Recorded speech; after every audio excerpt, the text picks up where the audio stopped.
मेरा नाम ज़ीशान बलोच है और मैं अल्लामा इकबाल मेडिकल कॉलेज का स्टूडेंट हूँ। 2019 में मैंने एमडी कैट की दूसरी अटैम्प्ट दी और इसमें एमडी कैट और एफएससी इम्प्रूवमेंट को दोनों को मैंने सेल्फ स्टडीज़ के साथ प्रिपेयर किया। पंजाब में मेरा ओवरऑल रैंक 313 था और तकरीबन 2 सालों से मैं एमडी कैट एफएससी और एमबीबीएस के स्टूडेंट्स के साथ इंटरेक्ट कर रहा हूँ और इस दौरान मैंने 3 books guide to MD CAT, repeater MD CAT और starting up as a medico लिखी और रिसेंटली मैं अपना एक यूट्यूब चैनल रन कर रहा हूँ डॉक्टर ज़ीशान बलोच के नाम से। इस वीडियो में मेनली हम डिस्कस करेंगे कि एमडी कैट को खुद से कैसे तैयार किया जाए। तो मेनली देयर आर 4 थिंग्स जो आपको चाहिए होती हैं, जिनके लिए आप मोस्टली रिलाई कर रहे हैं अकेडमीज़ के ऊपर। तो उन 4 चीज़ों को हम इस वीडियो के अंदर डिस्कस करेंगे। तो सबसे पहले जब आप स्टार्ट करेंगे तो आपने पास्ट पेपर्स लेने हैं रीसेंट 2-3 सालों के और आपने उन पास्ट पेपर्स का एक थॉरो एनालिसिस करना है और उससे आपने 2 चीज़ों का पता लगाना है।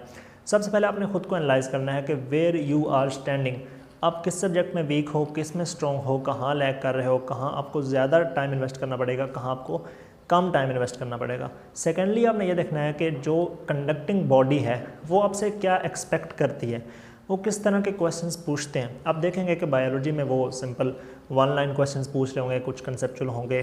फिजिक्स में वो कंसेप्चुअल क्वेश्चन पूछेंगे, कैलकुलेशन रिलेटेड क्वेश्चन होंगे। आप देखेंगे कि बहुत ज़्यादा इसमें डिफ़िकल्टी भी कभी कभी होती है। केमिस्ट्री में दोनों तरह क्वेश्चन होंगे और इसी तरह इंग्लिश में भी इसकी डिफ़िकल्टी वेरी करती रहती है। इसके बाद आपने ये देखना है कि अब जब आपने खुद को एनालाइज कर लिया और आपने ये भी देख लिया कि आपने कंडक्टिंग बॉडी आपसे क्या एक्सपेक्ट कर रही है, अब आप जाएंगे सिलेबस की तरफ। सिलेबस में सबसे पहले आपने अपना टाइम टेबल, अब ये टाइम टेबल वो पहली चीज़ है कि जिसके लिए हम टाइम टेबल स्केड्यूल के लिए हम अकेडमीज़ पर रिलाई कर रहे होते हैं। तो टाइम टेबल में आप time table is something flexible, something personal, so I will not dictate you much, लेकिन कुछ चीज़ें हैं जो जिनका आप ख्याल रखें टाइम टेबल को लेकर। सबसे पहले आपने अपने टाइम टेबल को पोमोडोरो टेक्निक के मुताबिक डिवाइड कर लेना है। पोमोडोरो टेक्निक क्या है? ये इस तरह की टेक्निक है कि आप अपनी स्टडीज़ को चंक्स में डिवाइड करते हैं कि 1 घंटे बाद, 1.5 घंटे बाद, 2 घंटे बाद आप कुछ ब्रेक्स लेते हैं अपनी एफिशिएंसी और कंसंट्रेशन को रिवाइव करने के लिए। सो दिस इज़ पोमोडोरो टेक्निक, आपने इसके मुताबिक स्टडीज़ करनी है। इसके अलावा आपने अपनी हेल्थ का ख्याल रखना है, कुछ थोड़ी बहुत वॉकिंग एक्सरसाइज हो जाए तो अच्छी बात है। Sleep 6 to 8 hours are enough, लेकिन अगर आपके पास टाइम बहुत ज़्यादा कम है तो आप 5 to 6 आवर्स से भी काम आपका चल जाएगा, लेकिन इससे नीचे आपने नहीं आना। फूड 3 टाइम का खाना अच्छा खाएं और थोड़ी बहुत रेस्ट भी आप दरमियान में कर सकते हैं, लेकिन अगर टाइम थोड़ा है तो आप ब्रेक्स ज़्यादा बड़ी ना लें, ठीक है। इसके अलावा नमाज रोज़े का आपने स्ट्रिक्टली ख्याल रखना है अपने टाइम टेबल में और एक स्केड्यूल से भी बना लें। इस तरह आपको अंदाज़ा हो कि हाँ 20-25 दिनों बाद मैंने सिलेबस ख़त्म कर लेना है, फिर उसके बाद मैं एमसीक्यूज़ प्रैक्टिस इतने दिन करूँगा, तो आपको एक रफ सा आइडिया हो, अपना प्लान हो आपके पास कि आप उसको आप फॉलो करने की कोशिश करें। लेकिन एक आध दिन ऊपर नीचे अगर हो जाए तो आपने डीमोटिवेट या डिसहर्ट नहीं होना, क्योंकि इट इज़ नॉर्मल हो जाता है, ठीक है। उसके बाद आपने जब सिलेबस की तरफ आप आएंगे तो आपने सबसे पहले एक चीज़ को फॉलो करना है, समझना है कि जो एफएससी है और जो एमकैट है इनमें डिफरेंस है। एफएससी इज़ थ्योरेटिकल, एफएससी में शॉर्ट क्वेश्चंस हैं, लॉन्ग क्वेश्चंस हैं और एमसीक्यूज़ भी बहुत टिपिकल से आसान से होते हैं, जबकि एमडी कैट में आपको कंसेप्चुअली असेस किया जाता है। आपका आईक्यू और ईक्यू देखा जाता है, आप किस तरह स्ट्रेस को मैनेज करते हैं, किस तरह टाइम को मैनेज करते हैं, कितने आप स्मार्ट हैं, जबकि इस तरह की चीज़ों को एफएससी में रेयरली असेस किया जाता है। तो आपने एक तो ये डिफरेंस समझना है। दूसरा आपने ये देखना है कि चूँकि ये एमसीक्यूज़ बेस्ड टेस्ट है तो इसमें आपको एमसीक्यूज़ दिए जाएंगे और एमसीक्यूज़ में ऑप्शंस ऑलरेडी मौजूद होते हैं। एफएससी में आपको जब लॉन्ग क्वेश्चन है तो आपको सारी इन्फॉर्मेशन खुद से प्रोड्यूस करनी है, जबकि एमडी कैट में इस तरह आपको वो क्वेश्चन देंगे और उसका ऑप्शन भी देंगे, ठीक है। तो correct option is already there, तो आपको सारी इन्फॉर्मेशन प्रोड्यूस करने की ज़रूरत नहीं है, आपको बस उस चीज़ का पता होना चाहिए। इनकी एक लाइन लिखी होगी कि अगर एक लाइन है एनालाइज योरसेल्फ, अब इसको आप बेशक उर्दू में याद करें कि अपना अंदाज़ा लगाना अपने बारे में कि मैं कहाँ खड़ा हूँ, इस तरह से आप इसको किसी लैंग्वेज में भी याद कर लें, आपको इससे फ़र्क नहीं पड़ेगा, you are good to go, ठीक है। तो ये डिफरेंस आप समझें, इससे आपका टाइम सेव होगा, आप वाइजली स्टडी करेंगे। वगरना ये है कि आप बहुत ज़्यादा टाइम इन्वेस्ट कर रहे हो, अगर आप चीज़ों को वर्ड बाय वर्ड या लाइन बाय लाइन याद करेंगे तो आपका टाइम बहुत ज़्यादा लग जाएगा। फिर आप आएंगे सिलेबस की तरफ। सिलेबस में आपने ये देखना है कि ऐसी बातों पर आपने यकीन नहीं करना कि सारी ए लेवल्स की भी बुक्स पढ़ लें, फेडरल की बुक्स पढ़ लें और सिंध से एमसीक्यूज़ आ रहे हैं और फलां से एमसीक्यूज़ आ रहे हैं। आप हर चीज़ नहीं कर सकते, आप सिर्फ अपनी कंसर्न बुक्स ही कर सकते हैं और इतना ही आपके पास टाइम होता है। हाँ, मैंने अपने कुछ जूनियर से पूछा है, वो ये कहते हैं कि रिसेंट ईयर्स में फेडरल से फेडरल की हमने बायोलॉजी को पढ़ा और हमें इसका फ़ायदा हुआ, बाकी हमने कुछ नहीं पढ़ा। तो आप फेडरल की बायोलॉजी को पढ़ना कंसीडर कर लें, उसमें भी ये आपको टेंशन लेने की ज़रूरत नहीं है कि आपको मैक्सिमम चीज़ें तो वैसे ही आती होंगी, कुछ चीज़ें बस ऐड अप होंगी और वो आप फेडरल से कर लेंगे। इसके अलावा ये बात नहीं है कि आप सारी फेडरल की बुक्स करें और सारी सिंध की बुक्स पढ़ें, इस तरह को आप मैनेज नहीं कर पाएंगे। उसके बाद एक चीज़ है कि जब आप सिलेबस को करने लगेंगे, अब आपने 20-25 दिन का अपना एक प्लान रखना है और उसमें आपको अपने सिलेबस को करना है। लेकिन एक यहाँ पर एक और इम्पॉर्टेंट चीज़ है लेक्चर्स। इस चीज़ के लिए भी हम अकेडमीज़ के ऊपर रिलाय कर रहे होते हैं कि अकेडमीज़ हमें लेक्चर्स प्रोवाइड करती हैं, लेकिन इस दौर में ऑफलाइन और ऑनलाइन लेक्चर्स डिफरेंट तरह से मिल जाते हैं, ठीक है। यानी ऑनलाइन कहीं से आप ले लें, या फिर अगर आपका कोई दोस्त है वो किसी अकेडमी में पढ़ रहा है तो उसके पास अगर लेक्चर्स हैं तो आप उससे भी ले सकते हैं, ठीक है। तो आपको लेक्चर्स भी मिल जाएंगे। फिर ये इंटरनेशनल लेक्चर्स भी बहुत सारे अवेलेबल होते हैं, आप इंटरनेशनल लेक्चर्स को भी कंसीडर कर सकते हैं। लेकिन बेसिकली मैं आपको यही रिकमेंड करूँगा कि आप जो अकेडमीज़ के लेक्चर्स हैं उनको पहले देखें, क्योंकि वो MD-CAT ओरिएंटेड हैं, तो आपको ज़्यादा फ़ायदा होगा। लेकिन कुछ कंसेप्ट जो आपको समझ ना आ रहे होंगे तो आप उनको फिर इंटरनेशनल लेक्चर्स के थ्रू आप उनको समझ सकते हैं। तो ये दूसरी चीज़ है जिसके लिए आप अकेडमीज़ पर रिलाय कर होते हैं, लेकिन इस दौर में ये भी एक इशू नहीं है। इसके बाद आप सिलेबस को आप 20-25 दिनों में करेंगे, ठीक है। और चूंकि आपने एनालाइज कर लिया इस चीज़ को कि किस तरह से क्वेश्चंस पूछे जाते हैं, तो आपने सिलेबस को उस तरह से तैयार करने की कोशिश करनी है, ठीक है। उसके बाद ये है कि आपने साथ साथ नोट्स और शॉर्ट लिस्टिंग। अब नोट्स क्या होते हैं? नोट्स आर समथिंग जनरल, और नोट्स ये है कि एक बुक है उसको ईजी फॉर्म में, अरेंज फॉर्म में कंपाइल किया जाता है, उसमें इंपॉर्टेंट चीज़ों को, यानी कि एक उसका एक्सट्रैक्ट होता है बुक का। तो ये जनरल होते हैं। मैं इसमें आपको रिकमेंड करूँगा कि आप किसी टीचर के या किसी ऐसे बंदे के कि जिसने इस पर बहुत ज़्यादा मेहनत की है उसके आप नोट्स यूज़ कर लें, बजाय कि आप खुद टाइम लगाएं और फिर भी हो सकता है कि आप इतने स्टैंडर्ड के नोट्स ना बना सकें। तो आई विल रिकमेंड कि किसी टीचर के नोट्स यूज़ कर लें। लेकिन अगर आप एडिक्ट हैं अपने नोट्स बनाने के तो फिर आप अपने नोट्स ही यूज़ कर लें। Short listing is something more personal. आप खुद देखते हैं कि यार कौन सी चीज़ मुझे इंपॉर्टेंट लग रही है, और आप देखते हैं कि कौन सी चीज़ कॉम्प्लेक्स है, कौन सी मुझे मुश्किल लगती है, कौन सी मुझे भूल जाती है, आप उसके मुताबिक चीज़ों को अरेंज करते हैं। तो short listing is mostly personal, ठीक है। और मैंने भी खुद से कुछ चीज़ों की फार्मूला वगैरह, कुछ शॉर्टकट्स, कुछ इस तरह की, लेकिन मेरी कोशिश होती थी कि मैं शॉर्ट लिस्टिंग को बजाय के अलग रजिस्टर्स पर करूँ, मैं कोशिश करता था कि मैं उसको बुक के ऊपर ही कर लेता था। और मेरी शॉर्ट लिस्टिंग का तरीका ही होता था कि जैसे कोई ज़्यादा चीज़ मुश्किल है तो उसको मैं रेड हाईलाइट करूँगा, कुछ चीज़ मुश्किल नहीं है लेकिन इंपॉर्टेंट है तो मैं ग्रीन हाईलाइट करूँगा। इस तरह से मैं एक बुक के ऊपर ही हाईलाइट उनको करता रहता था। अब इसके पास तीसरी इंपॉर्टेंट चीज़ जिसके लिए आप अकेडमीज़ की तरफ देखते हैं वो ये है कि वो है MCQs, ठीक है। आप प्रैक्टिस कहाँ से करेंगे? अब कुछ अरसा पहले तो एक मसला था, लेकिन अगेन अभी ये मसला नहीं है, क्योंकि आपको बहुत ज़्यादा सोर्सेज से MCQs मिल जाते हैं। लेकिन एट द सेम टाइम क्योंकि सोर्सेज इतने ज़्यादा हैं तो you have to be wise. आप हर MCQ सॉल्व नहीं करेंगे, हर MCQ सोर्स आप नहीं लेंगे, आप सिर्फ स्टैंडर्ड MCQs ही फॉलो करेंगे। अब स्टैंडर्ड MCQs कौन से हैं भला? स्टैंडर्ड MCQs में आपने देखना है कि वो MCQs के जो सिलेबस से रेलेवेंट हों, ठीक है, और जिनका जो कंसेप्चुअल हो, जो चैलेंजिंग हो, जिनके साथ एक्सप्लेनेशंस हो उनको प्रेफर करें। ऐसी बुक्स हो कि जिनके साथ एक्सप्लेनेशंस हो, they are coming from some authentic source. ये नहीं कि आपने कोई सोशल मीडिया पर ऐड देखा और आप उसको 1500 की आप बुक परचेज़ कर लो और आपको नहीं पता कि आथर कौन है, कहाँ से ये वो। ऐसी बुक्स आपने परचेज़ नहीं करनी, ठीक है। लेटेस्ट टेस्ट और MCQ सॉल्व करें। और ऐसी कुछ अकेडमीज़ हैं कि जो शॉर्ट MCQ बनाती हैं अपने पेजेस को, अपने प्रिंट का खर्चा बचाने के लिए। वो ना बिल्कुल शॉर्ट फॉन्ट के साथ एक छोटे MCQ बनाते हैं, एक पेज पर 2 पेज पर वो 44 MCQ दे देते हैं। तो ऐसे MCQs को आप अवॉइड करें, इतने वो स्टैंडर्ड के होते नहीं और कुछ बड़े नाम भी ऐसा कर रहे हैं। अच्छा, इसके साथ एक चीज़ होती है कि कुछ लोग कहते हैं कि MCQs को साथ साथ करें या अलहदा से करें। अब आप साथ साथ भी कर सकते हैं, लेकिन अगर आप अलहदा से करेंगे ना तो इसमें आपको 2 फ़ायदे हैं।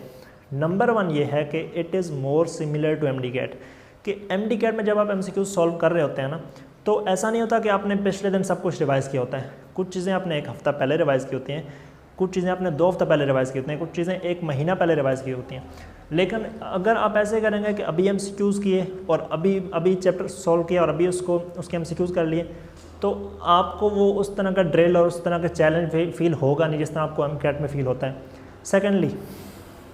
सेकेंड पॉइंट ये है कि इस तरह आप अपने जो आपका डाटा है, जो आपकी इन्फॉर्मेशन है, आप उसको एक्टिवली रिकॉल कर पाएंगे। अब एक्टिव रिकॉल क्या है? Active recall is a technique जिसमें आप रिवीजन करते हैं किसी ऑलरेडी पढ़ी हुई चीज़ का, लेकिन उसको एक्टिवली रिकॉल करते हैं, यानी उसको आप क्वेश्चन की फॉर्म में, यानी कि आपने एक चीज़ पढ़ी, अब आपसे एक क्वेश्चन किया जाएगा और आप खुद से सोचेंगे कि यार ये चीज़ क्या थी। अब ये जो ड्रिल है ना कि उस इंफॉर्मेशन को ब्रेन से निकालना, this is called actively recall करना। और इस तरह जो भी चीज़ आप रिकॉल करते हैं ना, वो आपको ज़्यादा देर तक रिटेन रहती है। तो इससे ये होगा कि आपकी रिवीजन भी हो जाएगी और आपके एमसीक्यूज भी हो जाएंगे, और रिवीजन भी आपकी एक्टिव रिकॉल जो कि मोस्ट एफिशिएंट स्टडी टेक्निक है, रिवीजन टेक्निक है, उसके ज़रिए आपकी रिवीजन हो जाएगी। उसके बाद जब आप एमसीक्यूज सॉल्व कर रहे हो तो आप इस चीज़ का ख्याल रखें कि आप अपनी मिस्टेक्स को एनालाइज करें। अब होता क्या है कि हम एमसीक्यूज सॉल्व कर रहे होते हैं, हम उनको कभी भी सीरियस नहीं ले रहे होते, ठीक है। हम पहली बार एमसीक्यूज को एमडी कैट के दौरान सीरियस ले रहे होते हैं, and that's a huge mistake, ठीक है। अब जब भी टेस्ट सॉल्व करें तो कंसीडर कि यही फाइनल है, क्योंकि यहाँ पर जैसा आप परफॉर्म करेंगे वही जाकर आप रिज़ल्ट वहाँ पर शो करेंगे, वही कंसिक्वेंसेस आप फेस करेंगे। अगर आप यहाँ पर नॉन सीरियस हैं तो एमडी कैट में वही कंसिक्वेंसेस होंगे, आप वहाँ पर भी नॉन सीरियस होंगे। तो यहाँ पर सीरियस होके अगर आपने 60 एमसीक्यू सॉल्व किए, 50 आपके गलत हुए, तो आपने 50 आपके सही हुए, 10 गलत हुए, तो आपने देखना है कि 10 एमसीक्यूज़ क्यों गलत हुए, ठीक है। उस हर एमसीक्यूज़ पर इंडिविजुअली आप देखें कि क्यों गलत हुआ ये एमसीक्यू। और इसमें एक इम्पॉर्टेंट मिस्टेक जो होती है वो ये होती है कि आसान एमसीक्यूज़ हमारे गलत हो रहे होते हैं। This is important. मैंने खुद 15-20 एमसीक्यूज़ फर्स्ट अटैम्प्ट में गलत कर दिए थे जो मुझे आते थे। तो आपके कोई भी टेस्ट ऐसा हो जिसमें आपका आसान एमसीक्यू गलत हो, तो आपने उसको ज़रूर एनालाइज करना है कि यार आखिर आसान एमसीक्यू जो मुझे आता था वो क्यों गलत हुआ। आपने स्टेटमेंट्स को केयरफुली रीड करना है। कुछ ट्रिक्स होती हैं कि कुछ चीज़ों पर वो घुमाते हैं, कुछ चीज़ों पर वो कंफ्यूज करने की कोशिश करते हैं, तो ऐसी चीज़ें आपको आनी चाहिए, ठीक है। ये चीज़ें आपने ज़रूर, अपने मिस्टेक्स को आपने ज़रूर एनालाइज करना है। उसके बाद जब आपने ये भी कर लिया, अब आप जाएंगे रिवीजन की तरफ। अब रिवीजन जो है ना, 20-25 दिनों में आपने अपना सिलेबस कवर कर लिया, 10-15 दिनों में या 20 दिनों में आपने अपनी रिवीजन कर ली, अपने एमसीक्यूज़ कर लिए। अब आप रिवीजन की तरफ आएंगे। अब आपके पास जितना टाइम है उतनी ही आप अच्छी रिवीजन कर सकेंगे। अगर आपके पास ज़्यादा टाइम है तो यू कैन कंसीडर कि आप पूरी बुक से गो थ्रू करो, ठीक है। लेकिन अगर आपके पास कम टाइम है तो आप शॉर्ट लिस्टिंग, नोट्स और बुक से गो थ्रू करो, लेकिन ऊपर से आप सुपरफिशियल से एक रिवीजन बुक को दे लो, और फिर आप एंड पर FLPs को सॉल्व करेंगे। और FLPs अगेन स्टैंडर्ड क्वालिटी के होने चाहिए, अच्छे एकेडमी के होने चाहिए। और ये नहीं है कि अगर किसी FLP में आपके मार्क्स कम आ गए तो आप ये फाइनल कर लो कि आप मेरे MD कैट में मार्क्स फाइनल आएंगे। मैं अगर आपको बताऊं तो लास्ट MD कैट FLP जो मैंने सॉल्व किया था बिल्कुल आखिरी दिन, उसमें मेरे 182 मार्क्स थे और फाइनल में मेरे 192 मार्क्स थे, ठीक है। तो अपने आप को इस तरह अंडर एस्टिमेट किसी एक FLP की बेस पर नहीं कर लेना। इसलिए मैं आपको रिकमेंड करूंगा कि अच्छे FLPs लें कि जो स्टैंडर्ड के मुताबिक हो, बहुत ज़्यादा डिफ़िकल्ट ना हो, बहुत ज़्यादा आसान भी ना हो, स्टैंडर्ड के मुताबिक हो। अब जब हमने ये सब कर लिया, अब आप अपना MCAT देंगे और इसके बाद फिर जॉब की किस्मत। खैर, अभी एंड पर मैं आपको अपने 3 रूल्स दूंगा जो मैं समझता हूँ कि बहुत इंपॉर्टेंट हैं और आई थिंक कि ये मेरी सक्सेस का सीक्रेट है। सबसे पहले अपने टाइम को वैल्यू दें, वैल्यू योर टाइम। आपका हर मोमेंट ज़रूरी है, ठीक है।